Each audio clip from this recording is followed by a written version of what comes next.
નમસ્કાર મિત્રો, આજે આપણે પ્રકરણ 4ના નીટજીના અગત્યના પ્રશ્નોની ચર્ચા કરીશું. દાખલો તમને આપેલો હોય, સરળ પદ્ધતિથી ટૂંકી પદ્ધતિથી એ દાખલો ગણવાની પદ્ધતિ આજે સમજાવું છું. એટલે ઇમ્પોર્ટન્ટ નોંધ છે, એટલે આ ઇમ્પોર્ટન્ટ નોંધ તમારે ધ્યાનમાં રાખવાની ને ઉતારી દેવાની. બિલકુલ સરળ પ્રશ્નો થઈ જાય છે. પછી લાંબી ગણતરી કરવાની કે લાંબા સૂત્રો ની જરૂર પડતી નથી. દાખલા તરીકે પહેલો લઈએ. પ્રથમ ક્રમની પ્રક્રિયાનો અર્ધ આયુષ્ય સમય તમને આપી દીધો છે. અર્ધ આયુષ્ય સમય તમને આપી દીધો છે 14 સેકન્ડ. સાંદ્રતા થવા માટે કેટલો સમય લાગશે? કુલ સમય કેટલો? તમને અર્ધ આયુષ્ય સમય આપી દીધો છે, તો તમારે તબક્કા શોધવા પડશે. મૂળ સાંદ્રતાની કેટલો? 1 ભાગાકારમાં 8 થવા માટે લાગતો સમય. તો શરૂઆતની સાંદ્રતા E0 લઈએ, કે એમાંથી અડધી સાંદ્રતા થવા માટે લાગતો સમય, એમાંથી પણ અડધી સાંદ્રતા થવા માટે લાગતો સમય, એનાથી પણ અડધી સાંદ્રતા થવા માટે લાગતો સમય 1. મિત્રો, અહીંયા n એટલે શું?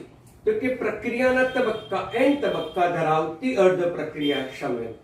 આ n તબક્કા ધરાવે છે, તો અહીંયા પ્રક્રિયાના તબક્કાની સંખ્યા બરાબર n. કેટલી થઈ? 1, 2 ને 3 થઈ, તો 3 થઈ. તેથી લાગતો કુલ સમય t બરાબર 3 ગુણાકારમાં અર્ધ આયુષ્ય સમય તમને આપી દીધો છે 14. તો મિત્રો, તો 42 સેકન્ડ થશે. કેટલો સિમ્પલ દાખલો થઈ ગયો. તમારે તબક્કાઓ શોધવા પડે અર્ધ આયુષ્ય સમય માટે જ આ દાખલો, પ્રથમ ક્રમની પ્રક્રિયા માટે જ આ સૂત્રનો ઉપયોગ આપણે કરી શકીશું મિત્રો. પણ તમારે તબક્કા કેટલા શોધવા પડે? અહીંયા કેટલી સાંદ્રતા? 1/8. મિત્રો, તમને તબક્કા કેટલા શોધી કાઢો તો તમને આવો દાખલો આવડે. તમને 1 અથવા તો 32 જો તમને પૂછે, અહીંયા સાંદ્રતા કેટલી થવા માટે? સાંદ્રતા 1 ભાગાકારમાં 32 થવા માટેનો સમય કેટલો? આવો પ્રશ્ન પણ પૂછી શકે. 1/8 ની જગ્યાએ 1 ભાગાકારમાં 32. તો પણ મિત્રો આવડે કે E0 માંથી અડધી સાંદ્રતા, એમાંથી પણ અડધી સાંદ્રતા, 1/2, એનાથી અડધી સાંદ્રતા, એનાથી પણ અડધી સાંદ્રતા, એનાથી પણ અડધી સાંદ્રતા, 8 ના અડધી સાંદ્રતા તમે મૂકો, 1/2 વડે મૂકો, અડધી સાંદ્રતા, એનાથી પણ અડધી સાંદ્રતા. થાય કે ના થાય? દરેક વખતે 2 વડે ભાગવા પડે, 1/2 વડે આપણે ગુણવા પડે. તો આ થશે. પછી 1/2 ગુણાકારમાં a/2 એટલે આ થશે. આમ આની સાંદ્રતા અડધી થવા માટે લાગતો સમય, આમ દરેક વખતે આપણે આવી ગણતરી ધ્યાનમાં રાખવી પડશે મિત્રો. તો કેટલા તબક્કા થયા? 1, 2, 3, 4 અને 5 તબક્કા થયા. માટે લાગતો કુલ સમય કેટલો થશે મિત્રો? તો કુલ સમય જો તમારે શોધવો હોય તો t બરાબર કેટલા તબક્કા થયા? 5. અર્ધ આયુષ્ય સમય કેટલો આપ્યો હતો? તો કે 14. મિત્રો, 14 × 5 70. તે વખતે 70 જવાબ આવશે મિત્રો. તો બિલકુલ સરળ છે. તો આ રીતે તમે સરળતાથી દાખલા ગણી શકશો મિત્રો. હવે આપણે બીજો દાખલો ગણીએ. બીજો દાખલો.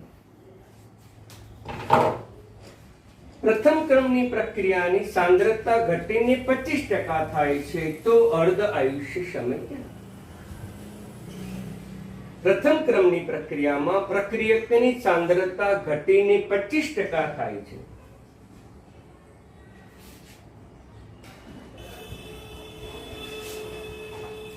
એક કલાકમાં મિત્રો શબ્દ રહી ગયો હતો. 1 કલાકમાં ઘટીને 1 કલાકમાં 25% થાય છે. તો T1 આપ શોધો. તો મિત્રો અહીંયા કુલ સમય આપી દીધો છે. કુલ સમય બરાબર 1 કલાક. પરંતુ આપણે મિનિટમાં જવાબ શોધવાનો છે, એટલે 60 મિનિટ આપણે લેવા પડે. હવે 25% થવા માટે લાગતો સમય કીધું છે, એટલે આપણે 100% લઈએ. એમાંથી અડધી સાંદ્રતા થવા માટે લાગતો સમય, અર્ધ આયુષ્ય સમય એટલે શું? અડધી સાંદ્રતા એટલે 100% માંથી 50% લાગતો સમય. એમાંથી પણ અડધી સાંદ્રતા તો કે 25% થવા માટે લાગતો સમય શોધવાનો છે. આવી ગયું. તેથી આપણે અર્ધ આયુષ્ય સમય શોધવાનો છે. તો T1/2 બરાબર કુલ સમય ભાગાકારમાં n. કુલ સમય કેટલો છે? તો કે 60 મિનિટ. તબક્કા કેટલા? 2. તો મિત્રો કેટલા મિનિટ જવાબ આવશે? 30 મિનિટ જવાબ આવશે.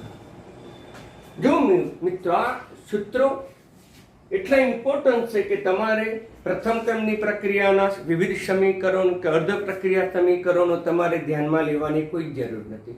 સીધું આ સ્ટેપમાં તમે દાખલા સરળતાથી ગણી શકો છો. ઓકે. હજુ પણ તમને અડધી સાંદ્રતા થવા માટે લાગતો સમય 12.5%. હજુ પણ અડધી સાંદ્રતા એટલે 6.25. 2 વડે ભાગતા જાઓ. હજુ પણ તમે જો અડધી સાંદ્રતા થવા માટે 3 અને 12 એટલે 12 × 24 આટલી સાંદ્રતા થવા માટે લાગતો સમય.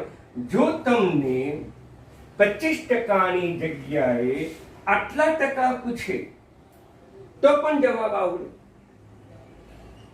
આ 25% કાઢીને તમને આટલી 3.125% થવા માટે લાગતો સમય, અર્ધ આયુષ્ય સમય 100 માંથી 50, 50 ના અડધા 25, 25 ના અડધા 12.5, 12.5 ના અડધા 6.25 અને એના અડધા આટલા.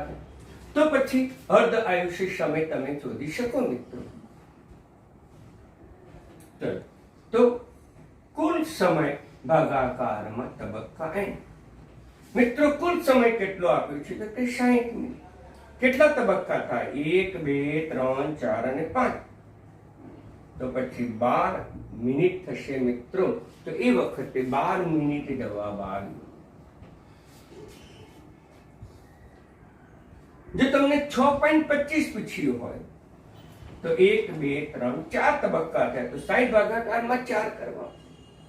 12.5 પૂછ્યું હોય તો 1, 2, 3 તો ભાગાકારમાં અહીંયા 3 કરવા પડે. આમ મિત્રો તમે સરળતાથી આ સૂત્ર સમજી શક્યા હશો. હવે દાખલો નંબર લઈએ. ત્રીજો. આ બંને દાખલામાં આ સૂત્રનો ઉપયોગ કરો, સરળતાથી આવડે. 15 મિનિટ અર્ધ આયુષ્ય સમય ધરાવતી પ્રથમ ક્રમની એક પ્રક્રિયામાં 1 કલાક પછી પ્રક્રિયકનો કેટલો જથ્થો બાકી રહેશે? તો પછી આ સૂત્રનો ઉપયોગ કરવો પડે. n તબક્કા ધરાવતી અર્ધ પ્રક્રિયા સમય પછી બાકી રહેતી સાંદ્રતા કેટલી? તો કે શરૂઆતની સાંદ્રતા ભાગાકારમાં 2n. પણ મિત્રો તમારે n શોધવું પડે. તો n કઈ પ્રક્રિયાના આધારે શોધશો? કયા સૂત્રને આધારે? તો આપણે આ સૂત્રને આધારે આપણે n શોધવો પડે. તમને અર્ધ આયુષ્ય સમય આપી દીધો છે મિત્રો. ત્રીજા દાખલામાં T1/2 બરાબર 15 મિનિટ જે તમને આપી દીધો છે. કુલ સમય પણ આપ્યો છે.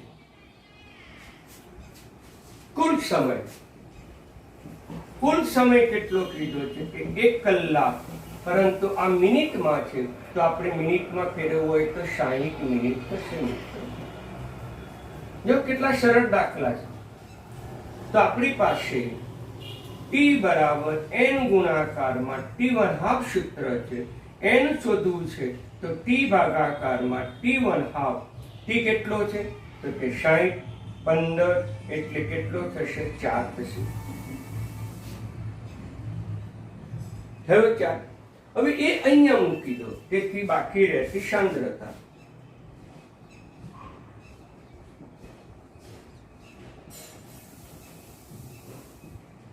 બરાબર શરૂઆતની સાંદ્રતા ભાગાકારમાં 2:n. શરૂઆતની સાંદ્રતા આપણને મિત્રો આપી નથી એટલે R0 જ લઈશું. ઓરિજિનલ સાંદ્રતા 2:4. એટલે મિત્રો કેટલી થશે? તો કે R0 ભાગાકારમાં 16 ભાગ જેટલી થશે. એટલે જવાબ 1 ભાગાકારમાં 16. આવું પણ તમે જવાબ લખી શકો, આ પણ લખી શકો, આ પણ લખી શકો. પણ નીટની અંદર આ જવાબ આપ્યો તો જે મેં લખવામાં રહી ગયું છે મિત્રો, પણ એનો જવાબ થશે 1 ભાગાકારમાં 16. કેટલા સિમ્પલ દાખલા છે. પ્રથમ ક્રમ અથવા તેના સમીકરણો યાદ રાખવાની કોઈ જરૂર નથી. સીધે સીધો આ તમે યાદ રાખો. અર્ધ આયુષ્ય સમય આપેલો હોય અથવા તો તમે બીજી પદ્ધતિ કરતા આ પદ્ધતિ સરળ પડે મિત્રો. 1 જ મિનિટમાં તમે દાખલો ગણી શકો, MCQ તમે સોલ્વ કરી શકો. ઓકે, તો અર્ધ આયુષ્ય સમય આપ્યો છે, કુલ સમય આપ્યો છે. કેટલા તબક્કા થયા? તો કે n તબક્કા. પણ n કેટલા? તો કે 4 તબક્કા. 4 એટલે 2:n મિત્રો. તો સરળતાથી આપણે શોધી શકીએ. હવે દાખલો લઈએ ચોથો. મિત્રો ચોથો દાખલાની ચર્ચા કરીએ. N2O5 પ્લસ 1/O2 પ્રક્રિયાનો અર્ધ આયુષ્ય સમય 24 કલાક. 24 કલાક આપ્યો છે આપણને. 10 ગ્રામ N2O5 નું વિઘટન કરવાથી 96 કલાક પછી બાકી રહેતી N2O5 ની સાંદ્રતા કેટલી? મિત્રો સરળતાથી દાખલો ગણી શકાય. અહીંયા શરૂઆતની સાંદ્રતા મિત્રો તમને આપી દીધી છે. કેટલી આપી દીધી છે? તો કે 10.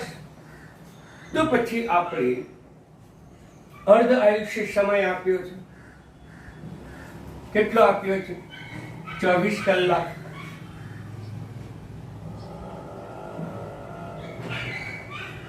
શરૂઆતની સાંદ્રતા આપી દીધી છે 10 ગ્રામ. બાકી રહેતો જથ્થો શોધવાનો છે. તો n શોધવા પડે અને n શોધવા માટે આ સૂત્રનો આપણે ઉપયોગ કરવો પડે. તેથી n બરાબર t ભાગાકારમાં t⁻1/2. t એટલે કુલ સમય આપી દીધો છે. કુલ સમય મિત્રો કેટલા કલાક આપ્યો છે? તો કે 96 કલાક આપ્યો છે. સમય અર્ધ 24 મિત્રો. તો પછી કેટલો જવાબ આવશે? 24 કલાક કીધું છે ને. ઓકે, તો 6 ચોક 24, 4. તેથી બાકી રહેતી સાંદ્રતા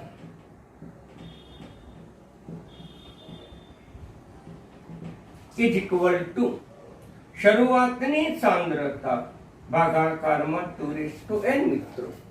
હવે શરૂઆતની સાંદ્રતા કેટલી આપી છે મિત્રો? બરાબર જુઓ તો શરૂઆતની જે તમને સાંદ્રતા આપી છે એ કેટલા ગ્રામ છે મિત્રો? તો કે 10 ગ્રામ છે. 2:n. n કેટલા શોધ્યા? એટલે કે 4. આમ મિત્રો તમને આવશે જવાબ 10 ભાગાકારમાં કેટલા? 2 નો વર્ગ 4, 4 દુ 8, 8 દુ 16. 10 ભાગાકારમાં 100 તમે કરો તો 0.63 જવાબ આવે મિત્રો. ઓકે, 2⁴ એટલે 100. ચલો સિમ્પલ દાખલા છે. તેથી બાકી રહેતી સાંદ્રતા 0.63. તો મિત્રો 0.63 તમારી જવાબ આવશે.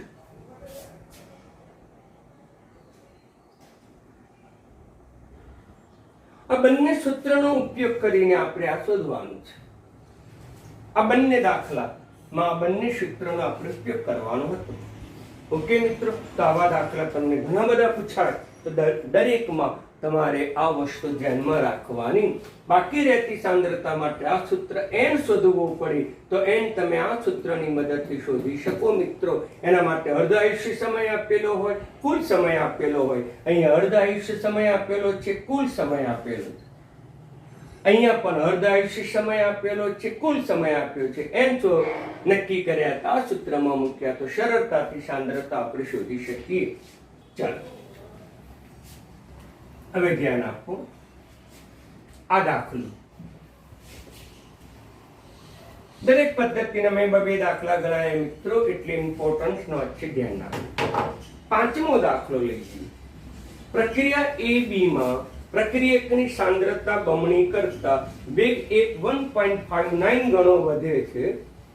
પ્રક્રિયાનો ક્રમ કયો? પ્રક્રિયાનો ક્રમ કયો? બરાબર, એ આપણે દાખલો સરળતાથી ગણી શકીએ મિત્રો.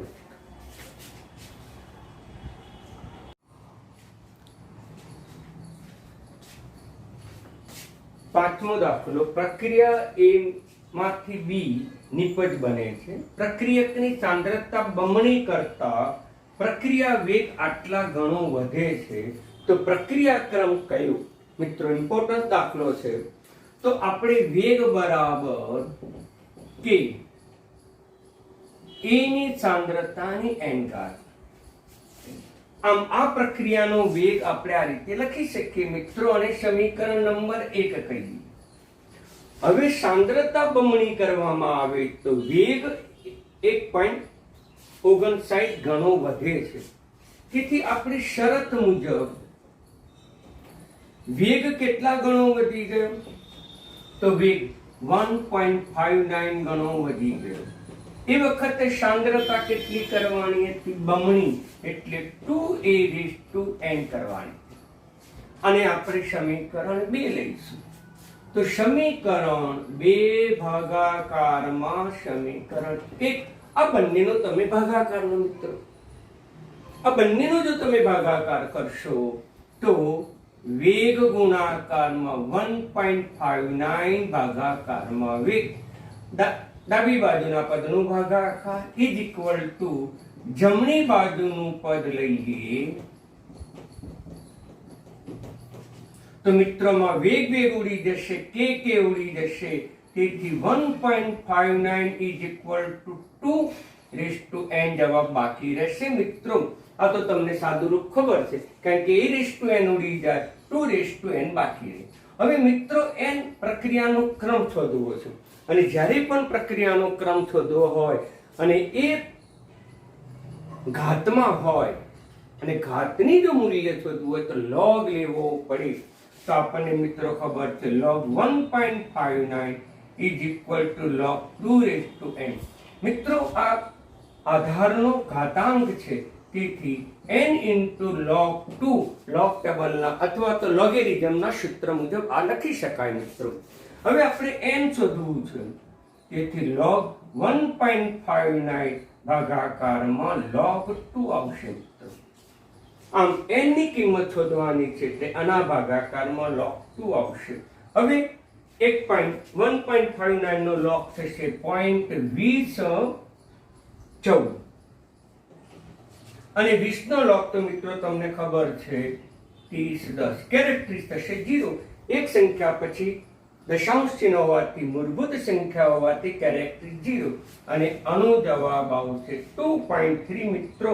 તો પછી આપણો જવાબ એ આવશે. ચલો સિમ્પલ દાખલો છે. હવે બીજા લઈએ મિત્રો, ધ્યાન આપો.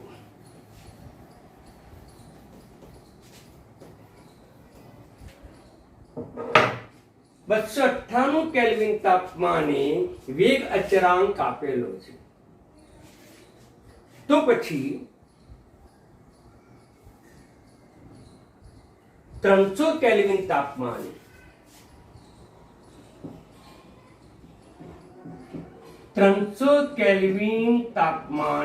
મારી લખવામાં ભૂલ લખી ઉતાવળમાં 300 કેલ્વિન તાપમાને પ્રક્રિયાનો વેગ અચળાંક કેટલો થશે મિત્રો?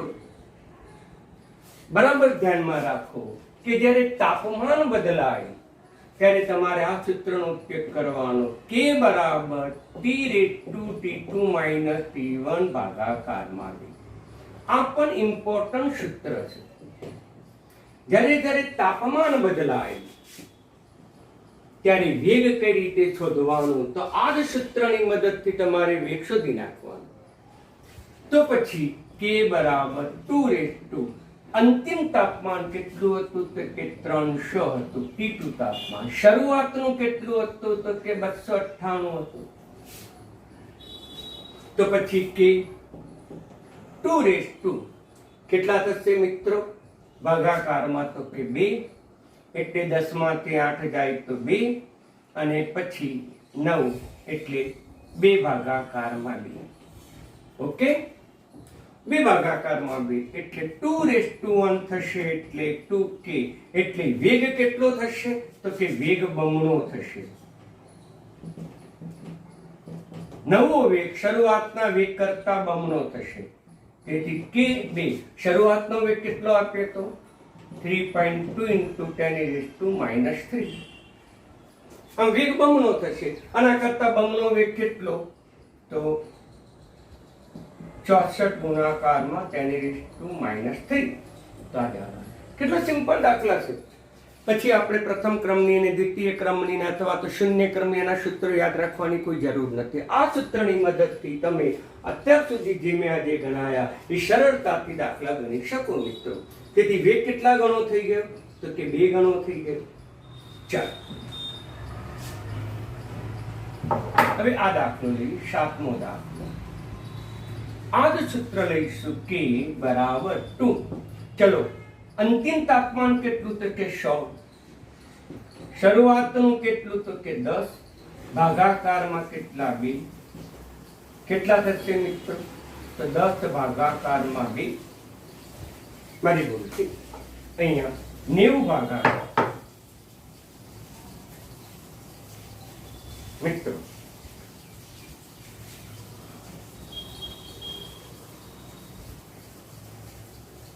100 કેલ્વિન કરવાથી વેગ કેટલા ગણો? 10 કેલ્વિન થી વધારીને 100 કેલ્વિન જેટલું આપણે કરવાનું છે મિત્રો. એટલે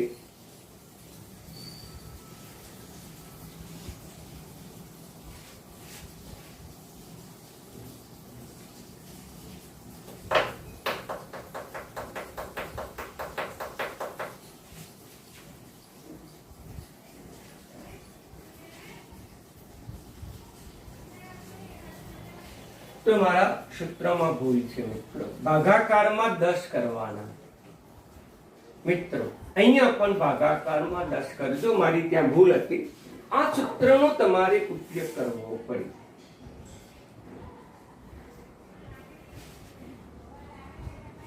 તમારે આ સૂત્રનો ઉપયોગ કરવો પડશે.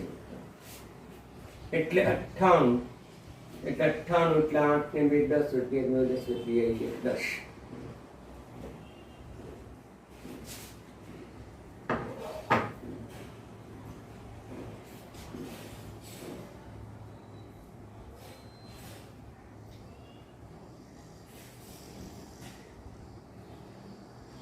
તો મારી અહીંયા ભૂલ છે. મારી ભૂલ હતી 290 થતા હતા.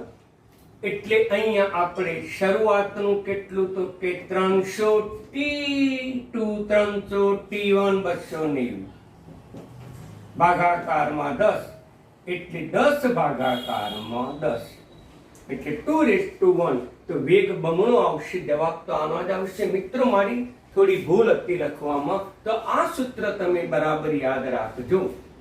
આ સૂત્ર વેરી મોસ્ટ ઇમ્પોર્ટન્ટ છે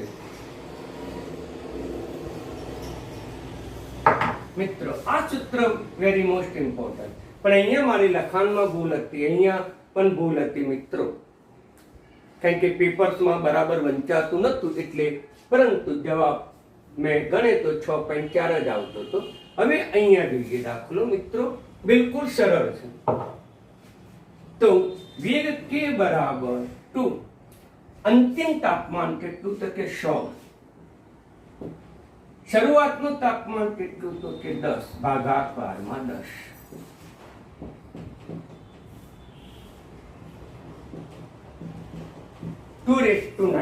અને મિત્રો 2:9 એટલે તમને ખબર છે 2/9 એટલે 512. આમ કેટલા ગણો વેગ વધી ગયો તો કે 512 ગણો વેગ વધી ગયો મિત્રો. જો તાપમાન 2 આપેલા હોય અને વેગ પૂછે તો આ સૂત્રનો ઉપયોગ કરજો. તમને સીધે સીધા દાખલાના જવાબ આવી જશે મિત્રો. તો આજે મેં તમને આજે 7 દાખલા ગણાયા, સાથે સાથે વેરી મોસ્ટ ઇમ્પોર્ટન્ટ દાખલા હતા. તમે તમારી નોટમાં ઉતારજો, પરંતુ અગાઉ જે સુધારો મેં અહીંયા બતાવ્યો એ સુધારેલા દાખલા તમે ઉતારજો. સૂત્રમાં પણ સુધારો કર્યો મિત્રો, એટલે એટલું ધ્યાન રાખજો. અસ્તુ, ધન્યવાદ.